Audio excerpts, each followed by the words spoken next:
Hello అండి, నమస్తే. Welcome back to my channel. ఈరోజైతే మీకు జొన్న రొట్టె ఎలా ప్రిపేర్ చేయాలో నేనైతే ఈ వీడియోలో చూపిస్తానండి.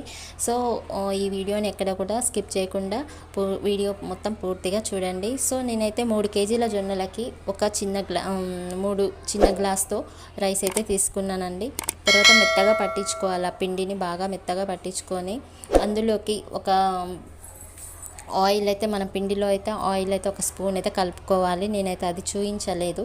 సో ఆయిల్ కలుపుకున్న తర్వాత బాగా మరిగే నీళ్ళని ఆ పిండిలో పోసేసుకోవాలండి. పోసేసుకొని ఒక స్పూన్తో మంచిగా కలుపుకొని తర్వాత చేయితో కూడా కొంచెం కాలుతుంది. సో అయినా కూడా చిన్నగా కాలుతుంటే ఆ వేడి మీదనే మనకి చపాతి అది రొట్టె అనేది చాలా బాగా వస్తుంది.